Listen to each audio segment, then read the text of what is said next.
ఈ ఏడాదిలో ముఖ్యమంత్రి నిర్మాణానికి సంబంధించి కూడా నివాస భవనం చాలా స్పీడ్గా నిర్మాణం కొనసాగుతున్న నేపథ్యంలోని ఈ 1 ఇయర్ పాటు చుట్టుపక్కల డెవలప్మెంట్ ఎలా జరిగింది, దాంతోపాటు ముఖ్యమంత్రి నివాసానికి సంబంధించి కూడా భవనం ఏ విధంగా నిర్మాణం జరుగుతుంది కూడా పూర్తి వివరాలు తెలిపేందుకు మనతో పాటు వెలగపూడి గ్రామం నుంచి రైతు సీతారామయ్య గారు ఉన్నారు. వాళ్ళు వెలగపూడి లిమిట్స్లోనే ముఖ్యమంత్రి నివాసం ఏర్పాటు చేసుకుంటున్న నేపథ్యంలోనే వాళ్ళ నుంచి కూడా రియాక్షన్ తెలుసుకునే ప్రయత్నం చేద్దాం. అంటే ఏడాది ముందు ఇక్కడ పరిస్థితి ఎలా ఉంది, ప్రస్తుతం ఎలా ఉందంటారు? ఏడాది క్రితం ఇది ఒక చిట్టడి అని చెప్పాలండి.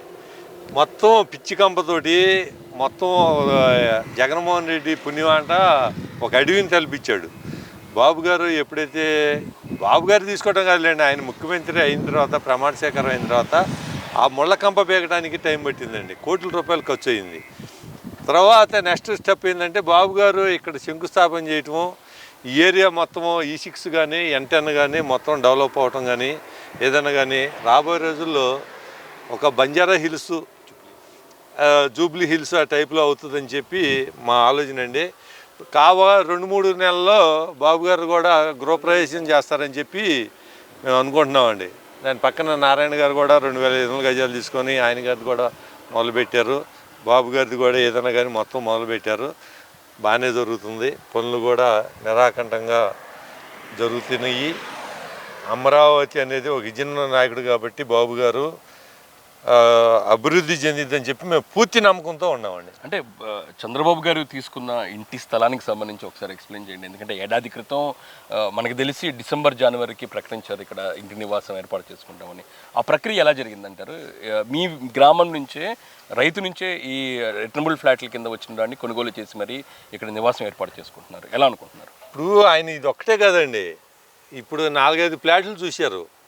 ఈ ఫ్లాట్లు చూసిన తర్వాత అన్ని సార్లు చూసిన తర్వాత మా గ్రామం ఎన్నుకుంది ఏంటంటే, ముఖ్యమైనది ఏంటంటే ఇది నడిబొడ్డు అని చెప్పాలంటే.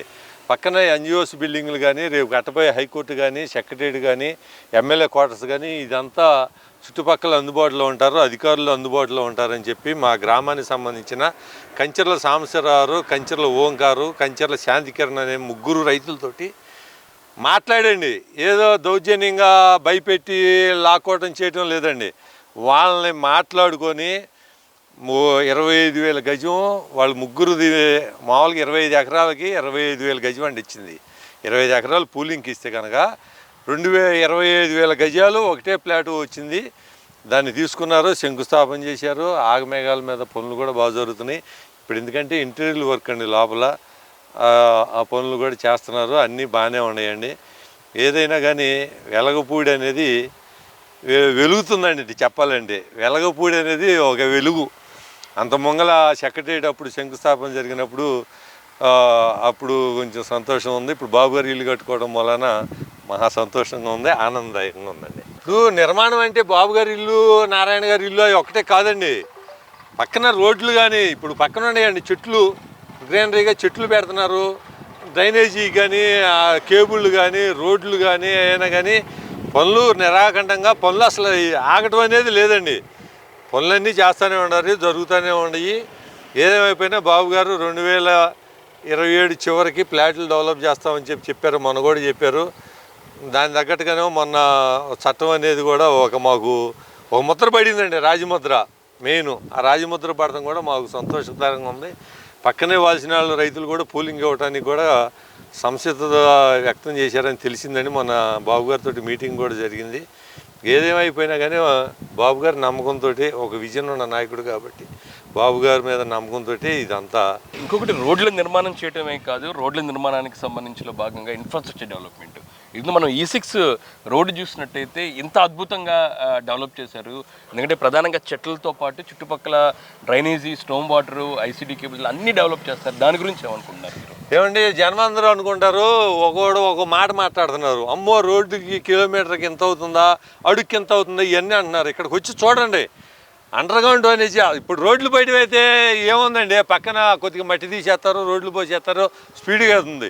లేట్ అవుతుంది అలా మేము చూస్తూ ఉన్నామండి. అండర్గ్రౌండ్ డ్రైనేజీ చాలా లేట్ అవుతుందండి. మెయిన్ కారణం ఏంటంటే రాజధానిలో రైతుల ప్లాట్లలో కానీ మెయిన్ రోడ్లు అమ్మట కానీ చూస్తుంటే కనుక ఎక్కడ బొట్టు చుక్క కూడా నీరు నిలబడకుండా అండర్ గ్రౌండ్ పెద్ద పెద్ద డ్రైన్లు కడతాం వలన వాటి మూలన లేట్ అవుతుందండి. దాని మూలన ఖర్చు అవుతుంది. జనం అందరూ రోడ్లు అంత ఖర్చా, దానికి అంత తీసుకుంటున్నారు ఇంత తీసుకుంటున్నారు అన్నారు. అట్లా అవన్నీ తప్పుడు మాటలండి, ఆ మాటలు కాదు. ఇక్కడికి వచ్చి చూడండి రాజధానిలో అభివృద్ధి ఎట్లా జరుగుతుంది ఏందనేది. అండర్ గ్రౌండ్ డ్రైనేజీ కానీ, కరెంటు కేబుల్ కానీ, నెట్ కానీ, వాటర్ కానీ అన్ని రకాలుగా బ్రహ్మాండంగా జరుగుతున్నాయండి పనులు. అవన్నీ కలుపుకొని గ్రీనరీతో సహా కలుపుకొని ఇచ్చారు. కానీ కాంట్రాక్ట్కి ఇవన్నీ లేకుండా అమ్మో రోడ్లకి ఎంత అవుతున్నాయి, అదంతా అమరావతి అంటే చంద్రబాబు నాయుడు గారు ఏదో చేస్తున్నాడు అని చెప్పి జనాల్ని ఇదేరికి ఒక మాట అన్నారులేండి, ఇదంతా అమరావతి అదంతా కామలో ఉండారని ఏదేదో పిచ్చి మాటలు మాట్లాడారు. ఒకడేమో ఇదంతా ఎడారని, ఒకటి శ్మశానం అని, ఇవన్నీ పందులు తిరుగుతున్నాయి, అన్నీ పల్ల ప్రాంతం అని అనేక రకాల మాటలు మాట్లాడారు. ఇప్పుడేమో అంత ఖర్చు అవుతుంది, రాజధానిలో మొత్తం డబ్బులు తీసుకొచ్చి పెడుతున్నారు. ఇవన్నీ ఉత్త మాటలండి. అమరావతి అనేది స్కేల్ ఆఫ్ ఫైనాన్సు. ఎవరి దగ్గర నుంచి ఒక రూపాయితో పని లేదు. ఇది ఒక బంగారు బౌత్ లాంటిది అమరావతి. ఈ ఫలాలు మన ఆంధ్రప్రదేశ్ ప్రజలు మొత్తానికి అందుతాయండి. ఇది చూసాం కదా, 1 ఇయర్లోనే అమరావతి రాజధాని ప్రాంతంలో నడిబొడ్డులో ఉన్న సీఎం చంద్రబాబు నాయుడు ఇల్లే కాకుండా ఇల్లు చుట్టుపక్కల కూడా రోడ్లన్నీ కూడా చాలా అద్భుతంగా డెవలప్ చేయడం జరిగింది. రైతులు కూడా పూర్తి స్థాయిలోని హర్షం వ్యక్తం చేస్తున్నారు. ఇది అమరావతి రాజధాని ప్రాంతంలోని చంద్రబాబు ఇల్లు, దాని చుట్టుపక్కల రోడ్ల నిర్మాణానికి సంబంధించి అభివృద్ధి సంబంధించి కూడా తాజా పరిస్థితి. కెమెరా పర్సన్ రంగాతో గాలిబ్ షాన్, City 24/7 అమరావతి.